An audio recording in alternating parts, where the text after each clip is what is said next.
Hello, everyone. We're live. We had some technical difficulties, but we're live.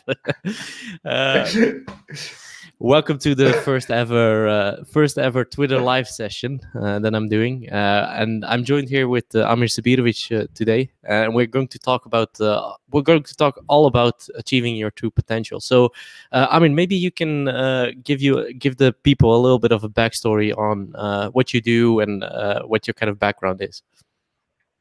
I'm a professional jester. No, I'm just kidding.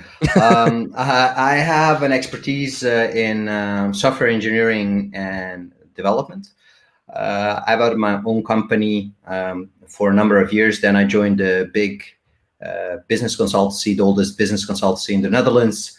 Did a lot of projects in Internet of Things, big data, 3D printing. Actually, everything that was relying on software went through my hands.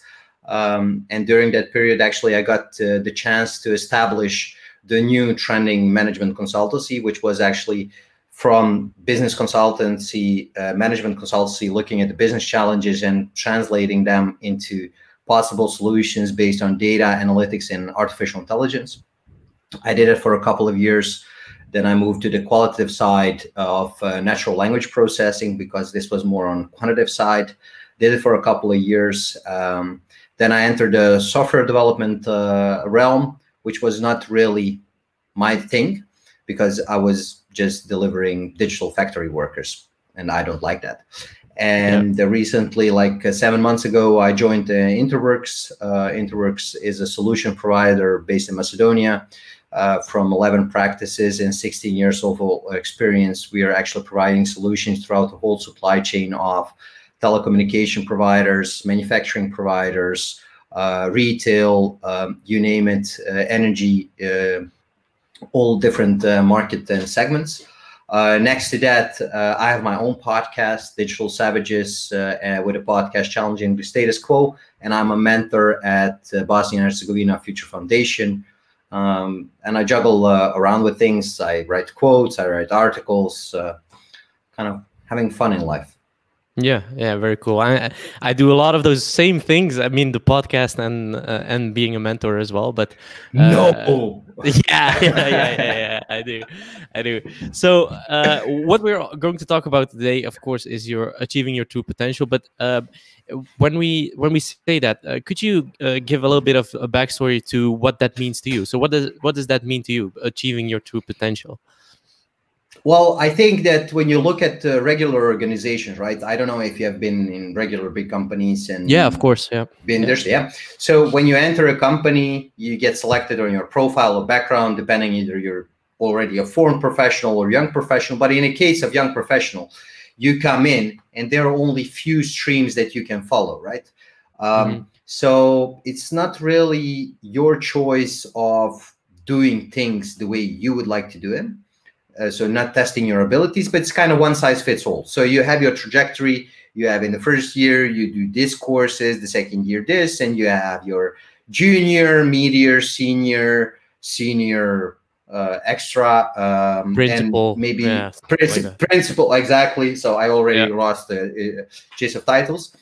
But I'm really curious about how organizations actually judge this, because I think that each and every one of us is unique in their abilities and the way they do things. And I think it's very important to see what personal growth can bring to a company with value, not only from the, I would say from the career perspective, or not only from the knowledge perspective, but see these core values that the person has in him, and see this core potential and actually motivating the employee at that point to grow in those. And that would mean that you would have one-on-one trajectories for each and every. And I can imagine that is quite a lot. If you have a company of 100,000 employees, or 1,000 for that matter, it's quite challenging to individually guide everyone. But I think that's necessary. I think then you will have companies that value their employees like from the ground up in their core values, and stimulates them to grow in the things they are very passionate about and they love doing. Yeah, yeah.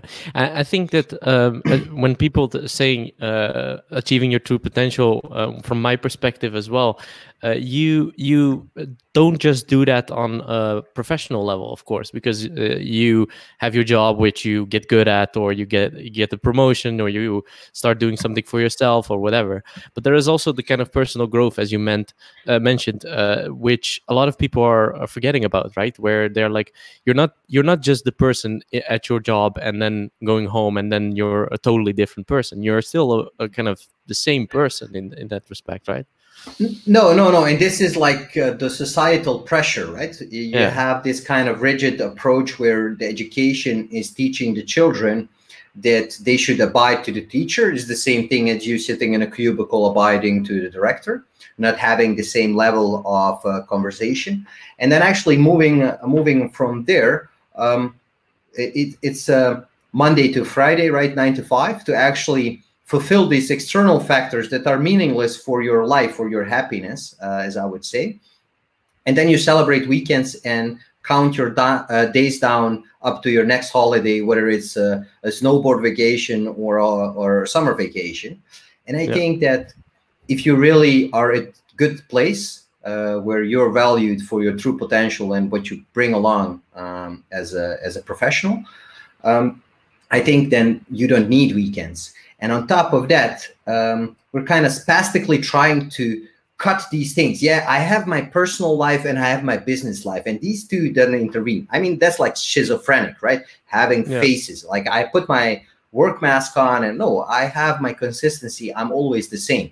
Whether you meet me in a bar or on a beach or within an office, I will behave the same. Yeah, yeah, that's the thing. So when you look at that, when you look at achieving that what you want to do, or achieving the potential you want to get, I think one of the first subjects we should talk about actually is what is kind of what is defining of that, right? So what is your definition of success in that case? What do you think about it? Do you think that's a good first step to look at? I think it is. It's actually looking to what satisfies you as a person and not you satisfying the world, but you have to love yourself and actually be able to look in a mirror and say, hey, that guy or girl looking at me is actually quite satisfied and, smiling at me and giving me winks. Or that guy or girl in the mirror is quite angry at me because actually I've let all my principles go that I hold valuable for my life. I think that the definition for success is for each and every one's very personal, but you have to figure that out for yourself. When are you successful? What does that mean to you as a person? For me, the freedom is one of the biggest success factors. So I want to be able to do things my way and to do the things that I like to do in the passionate relationship where empathy is actually the core of everything I do. I love people and I love being around with people. I love helping people. And actually you should find out which core values you possess and build your success story around it. This explains why I love to be on stage. This explains why I love to mentor, to see other people grow. That is like in achieving great things. That is for me the biggest success factor in life. Yeah, yeah, and a lot of things a lot of things that I see on the floor is, and I'm talking just about normal office jobs. A lot of people are like, okay, they're going to take for example, a pay raise over, for example, doing a course or getting better at something, right? You see that a lot where people like say, oh yeah, I'm that course, I don't know if that's going to help me maybe get further or whatever, so I'm just going to take the pay raise. It's all kind of short term, right? It's all kind of based around, okay, I just want to get the pay raise so I can buy more groceries, which you don't even, in most cases, you don't even need that pay raise, right? So that's something that I've noticed, is that a lot of people tie success to money, and instead of looking at, okay, what is going to make me happy, right? What is going to make me fulfilled?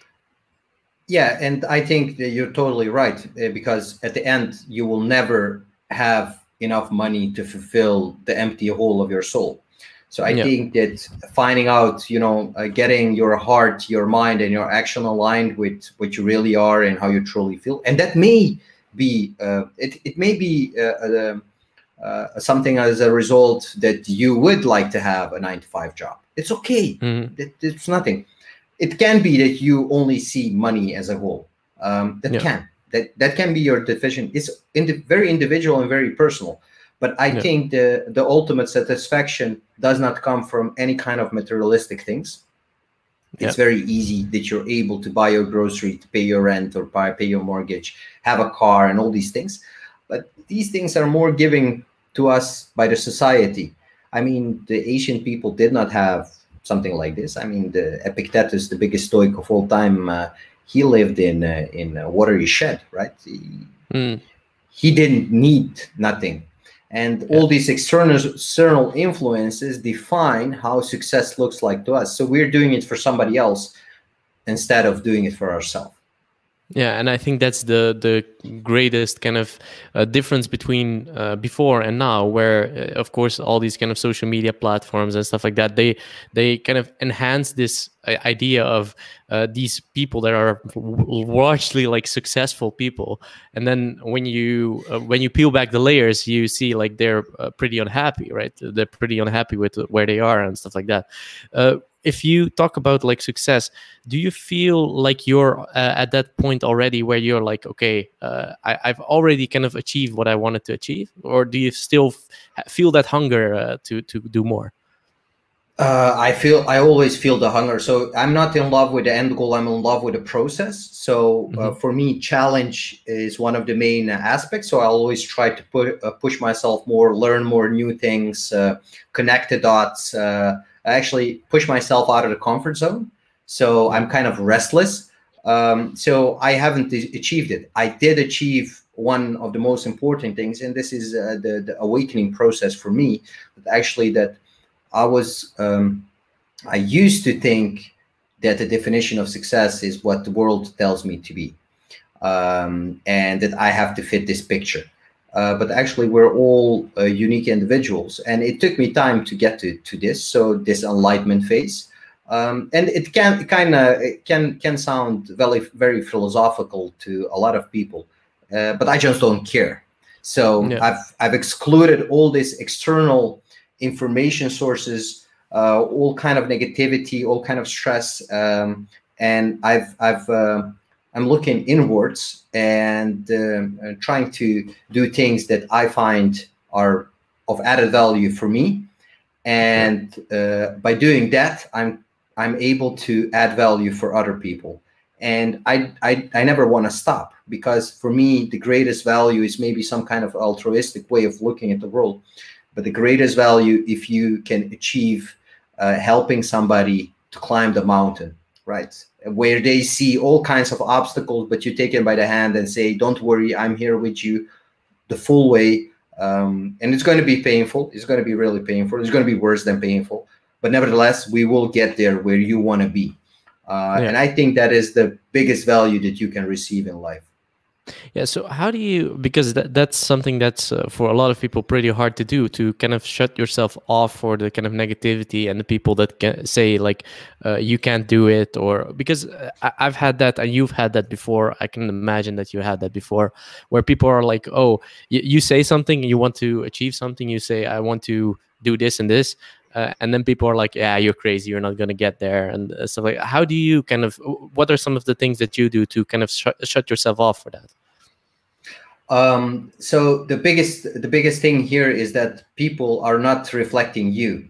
So if somebody, I mean, I teach my son this. If somebody says to him that something is impossible, it's impossible for them, and they are right.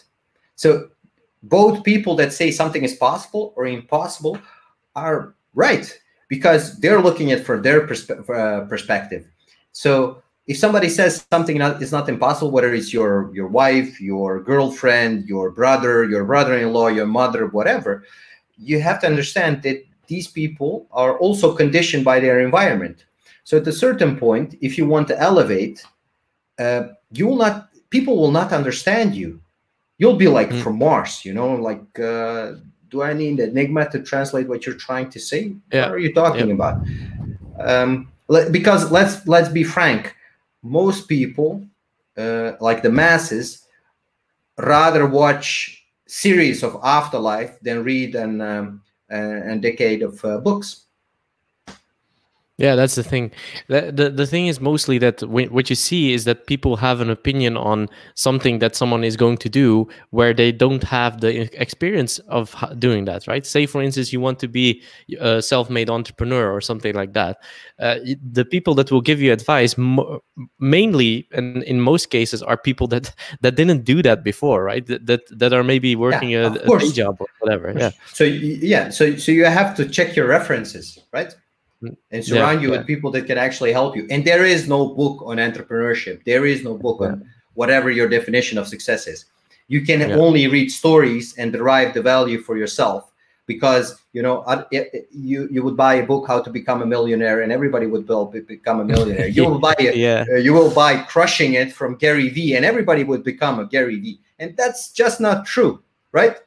How do you become a millionaire? You write a book. So there is a saying, if you do not know anything about the subject, write a book, because you have to do some research to get to know the subject.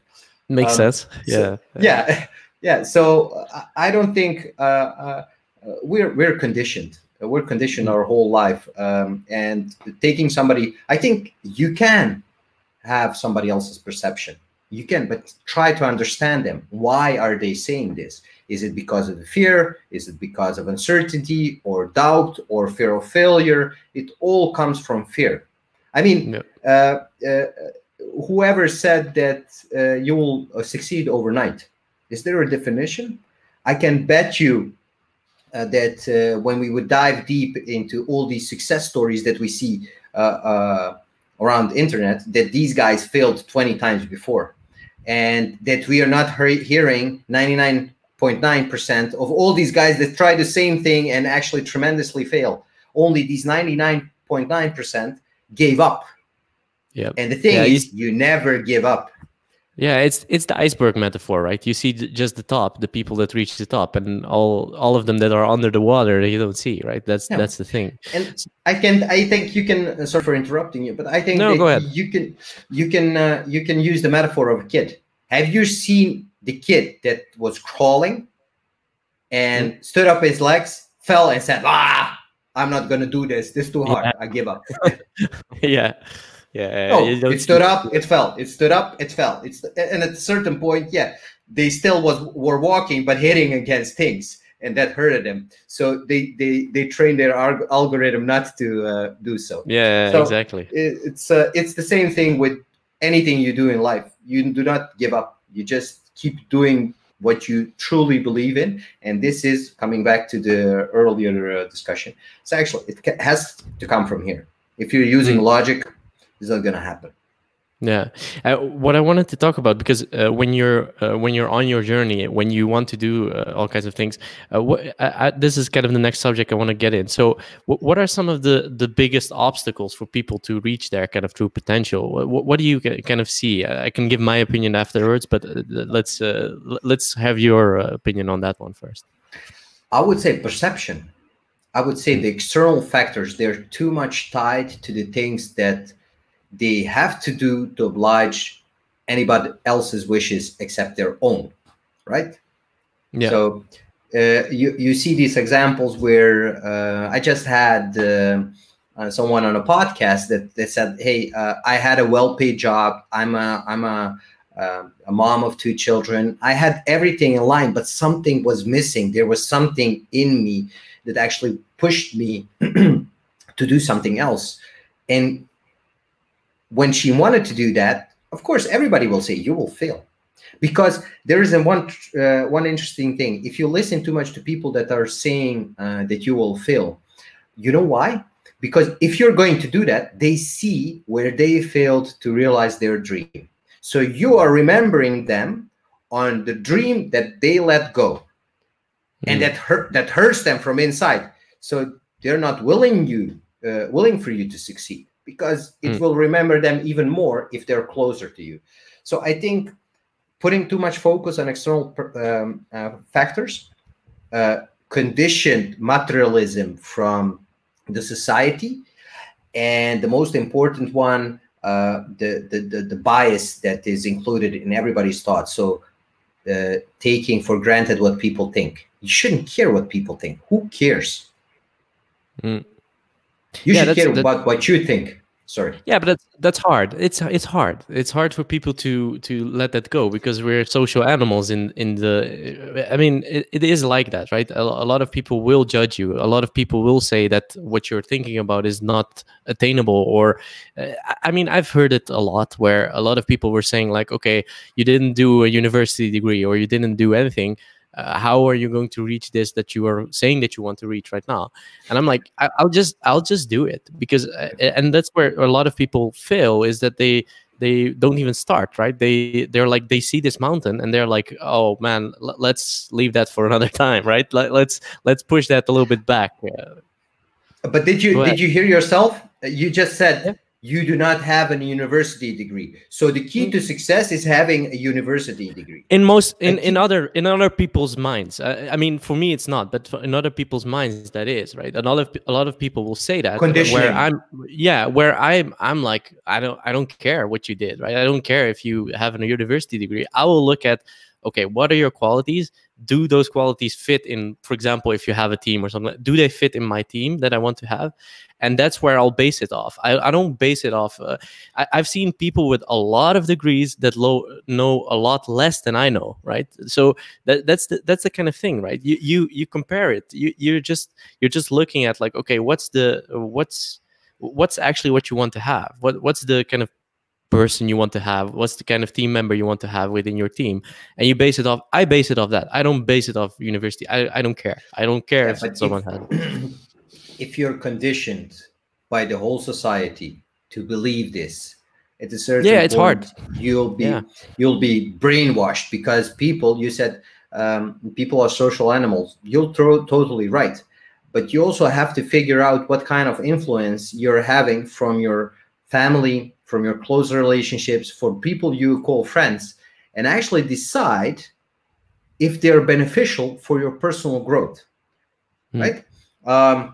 So again, doing something that you really like does not have to bring big monetary value to you.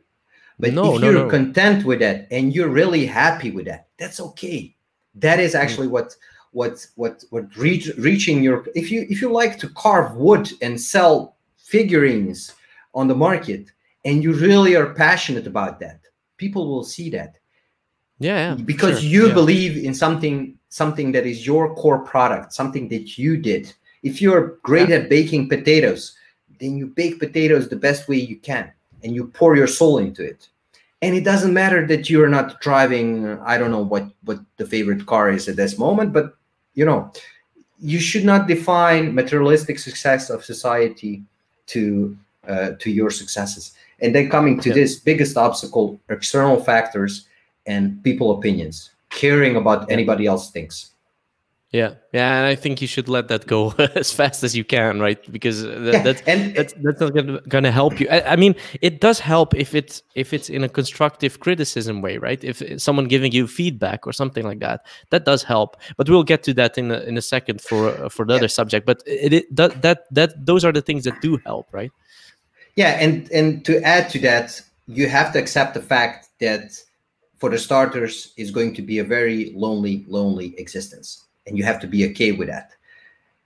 Because at a certain point, you will start attracting people that are like-minded. So you first have to bite to that sour apple of life when you remove all these people that are costing you energy, and you replace them with people that give you energy, enthusiasm, and passion and love and all these kinds of things. Yeah, and that comes with the years. I mean, that's not something I mean, when I started out like 10 or 12 years ago, I didn't have anyone that's going to say like, this is what you need to do on your journey, or this is where you need to go. I just kind of learned from switching between companies, seeing like, for example, managers, how they or leaders, how they are reacting to particular situations, and like learning, okay, this is what I do want to do as a leader, and this is what I don't want to do as a leader, and learning that way, right? But not a lot of people have those kind of role models where they kind of mirror them to, right? I agree with you, but then we forgot that the biggest power for us is power of ask. If you do not have a mentor, see Absolutely. who you would like to have as a mentor, and maybe they're crowded, they don't have time, but you can ask them, hey, maybe you could suggest somebody close to you that can help me because I have this passion and I really want to explore it, etc. So I have not seen any person in life or met any person in life who I honestly ask for help and they say, no, I'm not going to help you. And I'm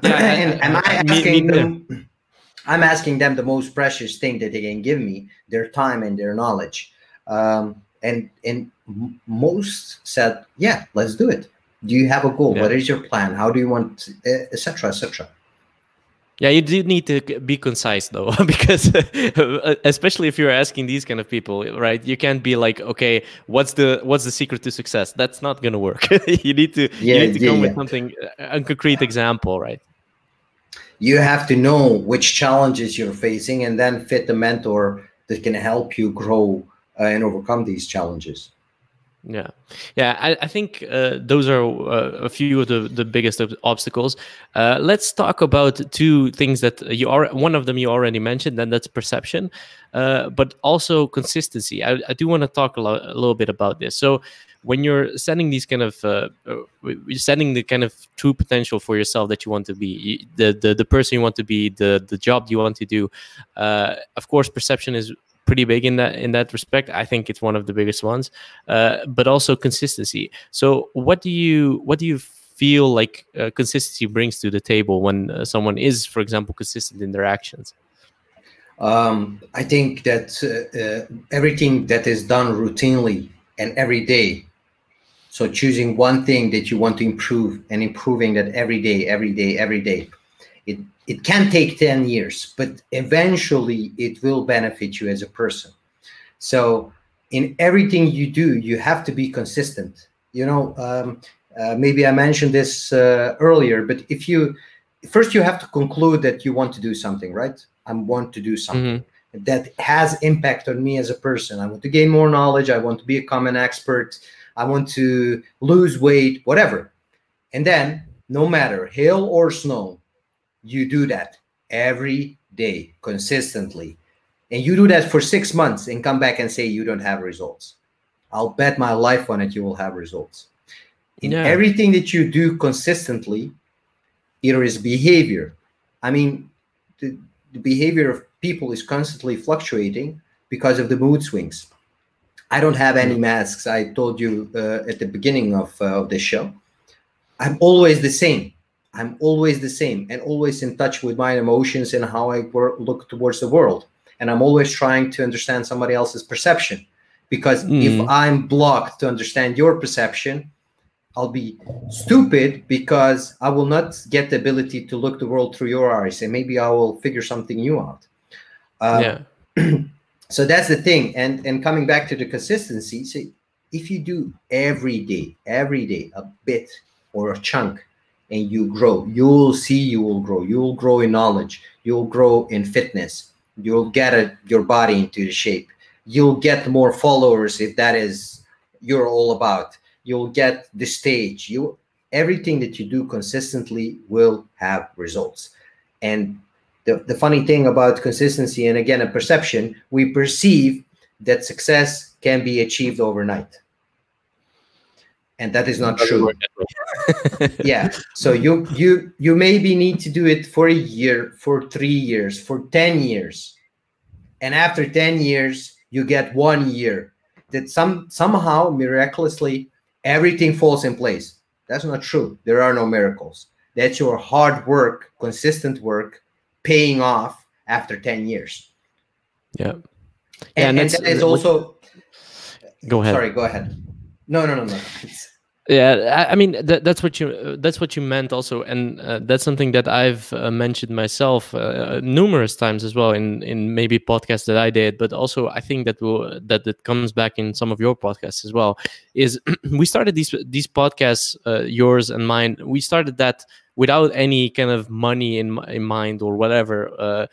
We just did it for. From my perspective, it was more for like knowledge sharing, but also building my own network, learning to know a lot of new people that I didn't know before.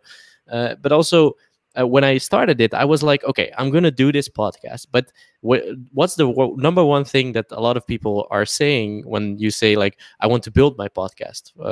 The number one thing or the number one tip that I've seen is like, be consistent. Be consistent with your uploads. Upload at the same time every time, and just keep growing that way, right? So I was like, set myself a grueling kind of pace of doing it every week. Of every week on Tuesday there's a podcast, and that's it. And I'm not deviating from that. I have to be honest. We're all people here. I have deviated from time to time, but it shows, because in about 2 years, I've recorded 85 podcasts. So that's something that's I didn't think I would do that. Before I started, I was just like, I'm gonna do a few and that's it. that's the thing. Yeah.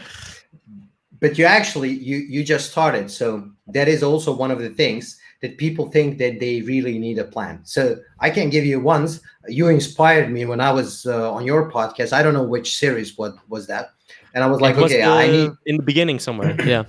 Yeah. So I was like, okay, I can do this. So, but I have to think of a faster way than traveling to Capella and the IJssel to go like a mini holiday to go for a podcast. And I figured out the concept and I just started. I didn't have an end goal in mind. I was just, can I do this? I Googled it. What is needed? I just asked Google questions. What is needed for a great podcast? And you get like a list. This. Oh, here are examples of great podcasts, and so on and so on. So if you want to do something, you have to perceive what you want to do, and then be consistent in it, and don't have the end goal. Be in love with the process, because if you're just looking for the end goal, you will give up just because you assume that after 10 podcasts you will have millions of followers here, right? That's not gonna happen.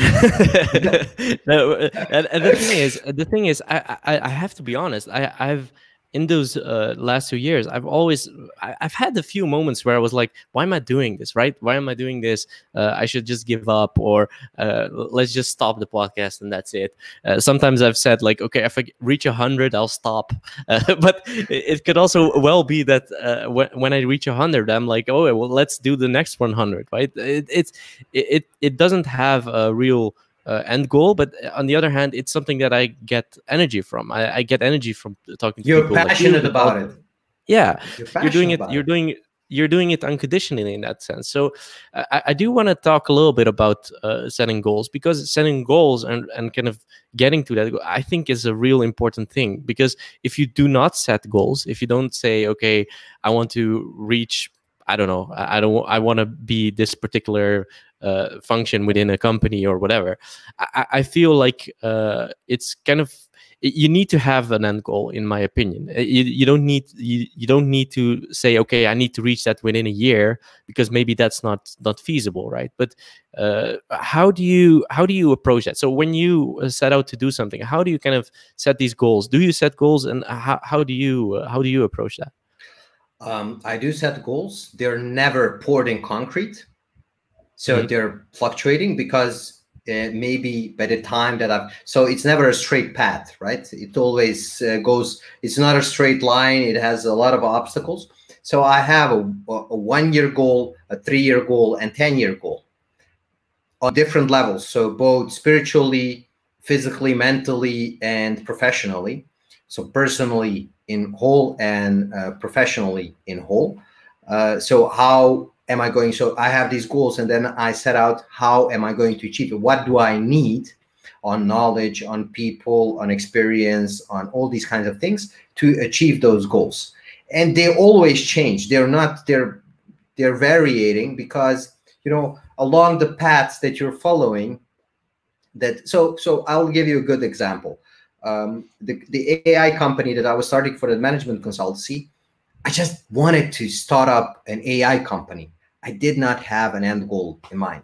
At that point, big data was a trending topic. So 2014, 15 it was booming, big data. I have an engineering background. I know everything about data, but I do not have a PhD in computer science or data science or for whatever. But I just stick to it and presented, wrote about it, offered it to the customers. Of course, I had people that really knew a lot about data science, and they fed me. So I was asking questions, asking, and listening. And every show that I got invited for, I just went. There were no obligations, requirements, payment, nothing. At a certain point, after 3 years, I started receiving emails. Can you come and speak about AI? And what does it cost? While when I started, it was just, would you come to speak? Yes, I will come to speak. But I didn't have an end goal. I want to speak for money. It just happened. So people started valuing what they were listening to and the message that I was bringing out. It was not an end goal. My end goal was establishing a company and running business, etc. And I did it aside, but also did not forget about my passion. And my passion was to, emphasize and be with people, etc. And I just found a way to do so through a certain topic. So it was not a definite goal, but I got there anyhow. So what I want to say, do not put a goal in and never move from it, like you are holding down, like, a drawing man to a stick. You have to be able to iterate, because the most important thing is also being able to say this has been enough. You look at it from different perspectives. You look at from the perspective, am I doing the right thing? And you do not give up. You reiterate and you continue. Yeah, and that's the thing that a lot of people don't realize is when you set a goal. If you set a goal and you along the way will change. You will change as a person, right? There are things that are going to change within yourself. Where, as you said, you became a public speaker from that instead of maybe building the company that you wanted, but you also saw that that's something that you like to do. That's something that you get a passion from, and where your heart lies. And that's something that a lot of people. That's kind of a byproduct, right? It's a byproduct of setting a goal. And then seeing like, okay, this is actually something that I like to do. It's not maybe what I set out to do, but this is my calling. This is my thing that I want to do. So that's something that people forget. Like, setting goals, it doesn't really mean that you always need to hit them, but you will also see that there are things that are coming along your path where you're like, oh, I need to maybe change this goal a little bit and say like, okay, I want to do this more. One goal for myself that I've set for this year, for example, I made it really smart. I was like, I want to do a webinar every month, or at least some kind of a live stream or whatever. That's a really, in my opinion, it's a really easy goal to reach. It's pretty easy, right? You just need to have a subject. You need to have someone, maybe like yourself, that is willing to talk about these kind of topics. But it is. That's where the consistency also comes in again, right? Where you set that goal, say every month I'm going to do this, and that will build something, right? It has to. There's no, you're going to the market and then stuff like that, right? You will get inspired. You will talk with a lot of people, and if you're open-minded, you will get new ideas, which these ideas that you can put into practice, and maybe along the way you'll find out that you're actually on the wrong path and that you should just deviate a bit and set a new set of goals that you want to realize. And these all things you're juggling with multiple factors. You're juggling with your definition of success, definition of what you as a person find very valuable, setting the goals, and working towards them, and understanding the fact that nothing is going to happen overnight. You do not go to gym for 2 days and go stand in front of a mirror and say, hey, why don't I see any progress? Yeah. I mean, come on. It's kind of logical, right? And I think that goes for everything in life. You cannot do something for 2 days or 3 days and expect tremendous result. I don't think even that you can do, if you do it for 3 months, you will see some results. If you do it for 6 months, definitely you're going to see it. And if you keep consistently doing it, you will reach them, and maybe reach some other goals that you never intended to reach. Yeah. So do you, when you are setting these kind of goals for yourself, I write them down, for example. I write them down and say like, okay, I want to do this month, maybe this year, or maybe on a quarter. How do you do that? I have a mood board, like an A3 paper. I write on it. I draw on it. I have vivid visions. So everything that I'm talking about, I see it in my head. You can see it. Yeah. And I truly believe. So if I envision it, I really want to do it. And then oftenly I get these kind of deja vus, right? When I achieve something that this kind of seems familiar to me, and that comes from actually something that I really desired to do, or to make happen, or to achieve, or be. So I wanted to be on stage on a conference that had 500 to 1,000 people, and at a certain point you're there, and all these people are listening to you, and you have that moment of epiphany. It seems like something that I already did, but it's these vivid visions in my head, something that I put on paper, and I just go through them, and I do them. I line them up. Sometimes they're too much, like zillion goals, and I just start scratching, right? Because you're not, if you do everything at once, you're not gonna get it. Yeah, you're gonna get killed in a process. So I try to dissect them, and actually, so 1 year, 3 year, 5 year, 10-year plan is dissected in everything is following each other. So my grand goal is at the 10th year, and baby steps are in the first year. Yeah, exactly. And that's something that I think a lot of people can just pick up and do themselves. Is like, okay, set yourself like the thing that you want to do, and kind of stick to it, right? Have that always somewhere where you can see it. Like have these kind of in front of yours. Just in front of your eyes, because if you let them go, if you put them in some kind of file cabinet, you're not going to do them. So those are kind of the things that I think are important, and for people to just pick up and do, right? So one other thing that we just wanted to touch about, you already mentioned it, but let's get into it a little bit, and that's kind of building a community of trusted advisors. So having people around you that can advise you. So how have you done that? So how have you kind of picked the people that you wanted around yourself for advisors?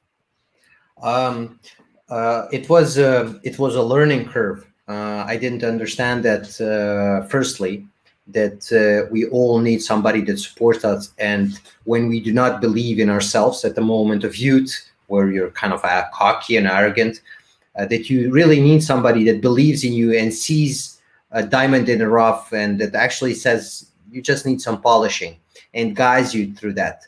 And I would say it started before, when I was 15, 16.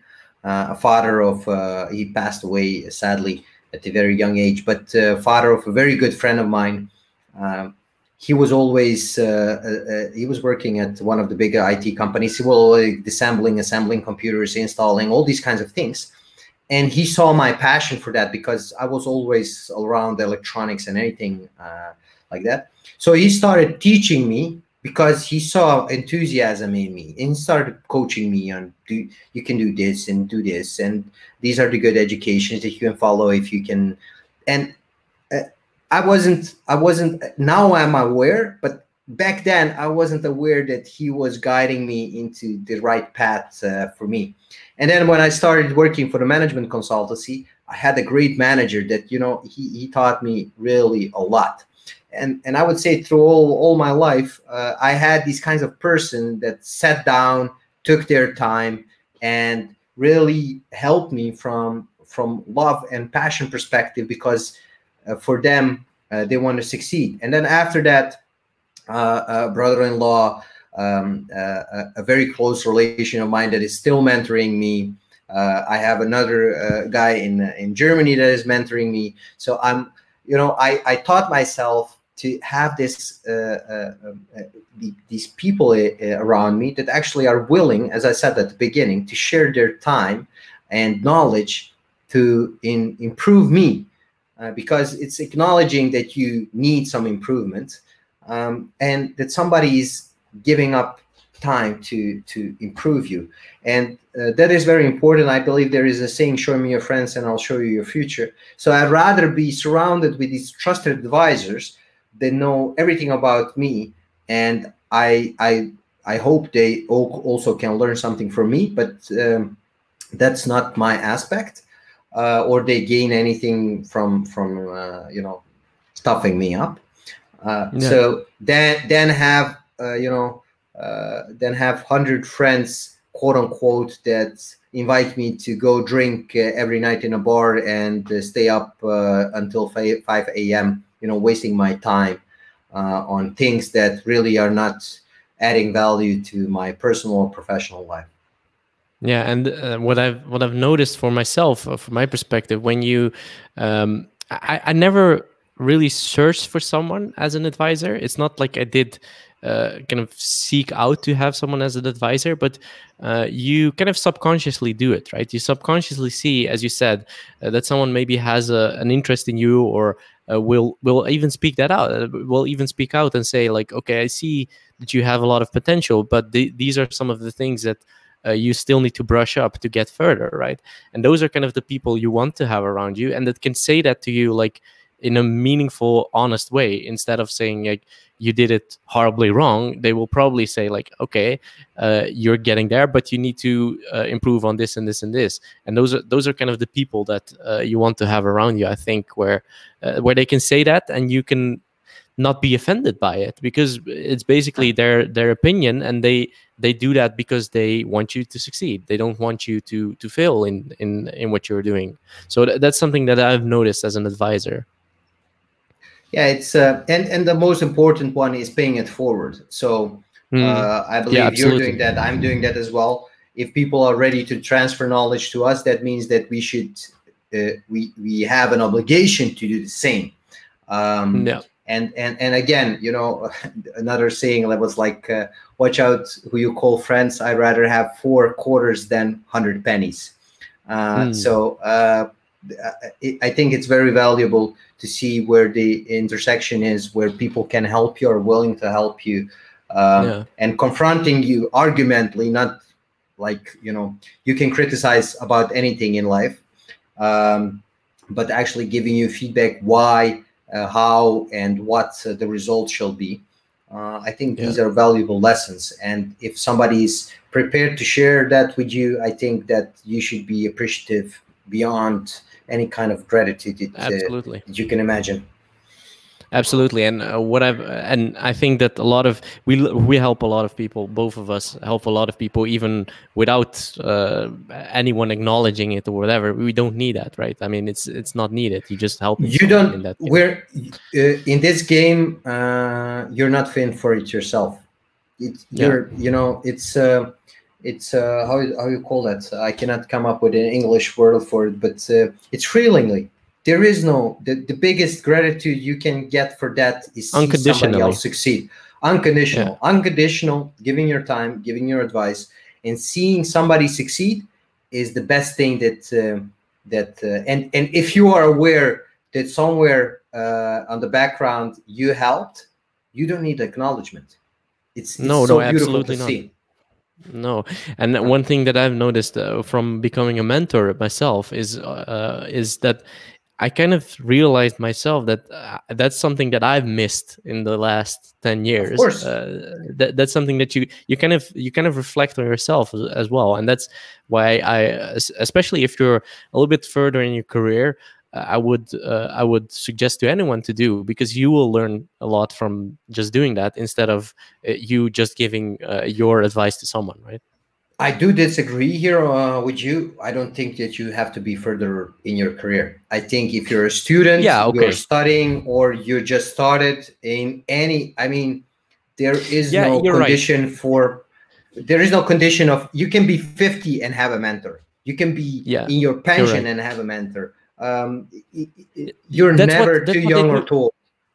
Yeah, that's what we do, or at least what the foundation does as well with the students that we were Yes. mentoring or are mentoring. They are helping like the next generation of students, like Yes. the ones that are in the primary school or in the middle school or whatever, right? So yeah, you're right. You actually don't need to be in further down your career. You can actually do that on almost every level that you're operating on at that time. You Uh, just have to be but open for someone else's advice to help you do more, achieve more, be more, and actually get in touch with yourself. Just hold down the mirror for you. That's so yeah. important. Yeah, and I think that kind of knowing that you need an advisor and actually saying that, actually admitting that to yourself, like I don't know everything, I'm not gonna learn everything without someone's help. That's also one thing that I feel like a lot of people need to know is they need to look at themselves like really critically, like okay, if I want to do this, am I going to achieve it myself and try to do that the painful way, or am I gonna ask someone that's maybe already in that position for help and just some advice on where to get started, right? We didn't touch this, but actually, uncertainty or ego is Mm-hmm. something that actually is stopping a lot of people to ask for help. They're ashamed because, oh my God, if somebody knew that I did not know this. Well, you can't Yeah, possibly know everything. I believe there is even a research that we only know 2% of the thing that we think we know 100% of. So 2%. That's really, really low. So it's again ending up with quotes. Figure out what you don't know and surround yourself with people that do know.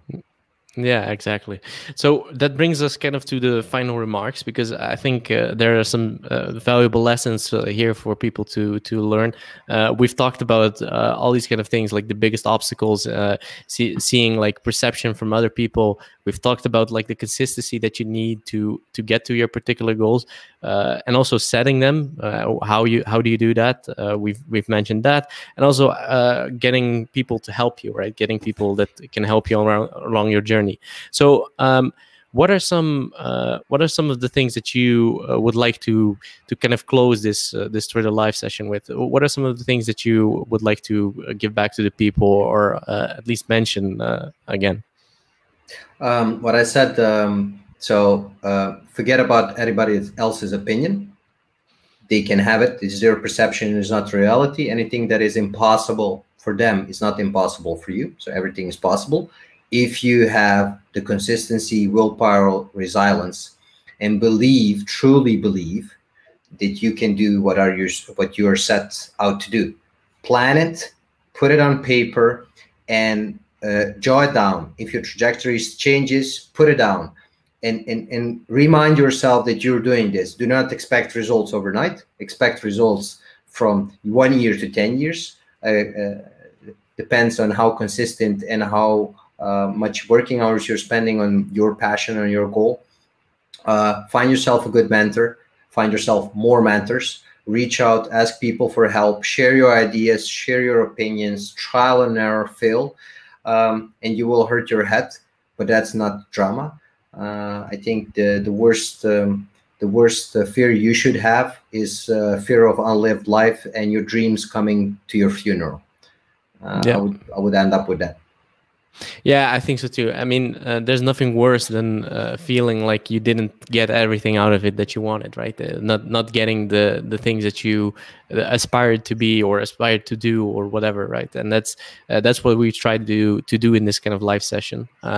So what I would like to end off with is, for the people, you can follow us on Twitter. I know Amir tweets a lot about these kind of things. I do as well.